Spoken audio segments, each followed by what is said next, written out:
I'm Sherrod Brown. It's a privilege to serve as Ohio's United States Senator. Thank you to my friend President David Durkee, a superstar leader, Secretary of Treasurer Steve Bertelli. Thanks to Baker's Local 19 President, my longtime friend Paul Labuda, for your leadership in Ohio.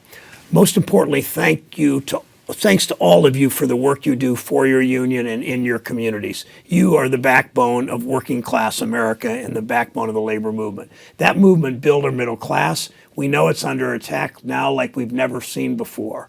From a more corporatist Supreme Court handing down decisions, choosing corporations over workers and corporations over consumers and corporations on taxpayers, over taxpayers, to what's happening in state legislatures as places in Columbus and Lansing and capitals all over this country undermine our ability to collectively bargain in the attempts to cut the pensions that you've earned. Your advocacy is so important in all of these fights, particularly the fight to save the pensions that you and 1.3 million other American workers fought for and bargained for and gave up raises for, something that Washington simply doesn't understand. So many in Washington don't understand collective bargaining. You give up money today, so in the future you will have a secure retirement. I'm the co-chair of Congress's bipartisan select committee tasked with coming up with a solution to the pension crisis by the end of the year.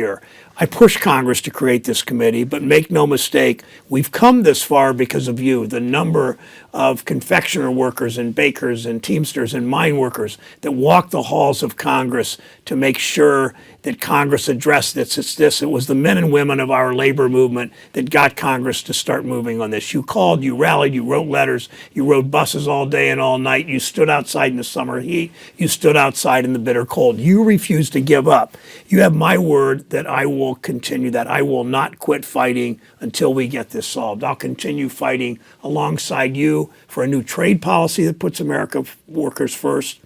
You know, the week after the election, I called the president's transition team and said I wanted to work with them on trade.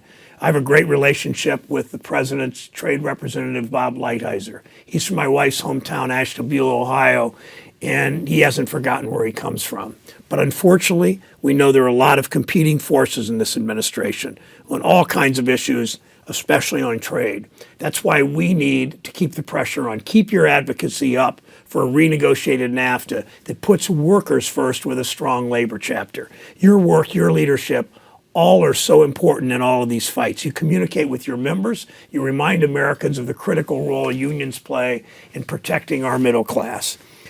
Some of you may have noticed on my lapel is a depiction of a canary in a birdcage. It was given to me 20 yeyears ago by a steel worker in a Workers' Memorial Day rally in April of 1998 or 9, around that time. And this pin is a depiction of a canary in a birdcage. When a mine worker took the canary into the coal mines, if the canary died, the mine worker knew, because he didn't have a union strong enough or a government that cared enough to help him, he knew he was on his own.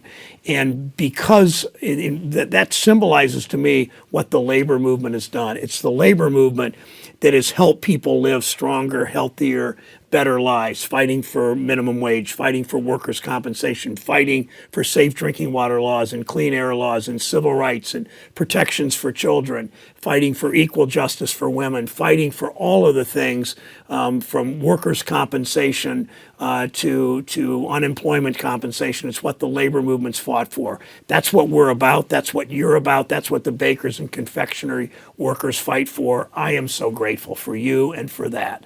Thank you so much.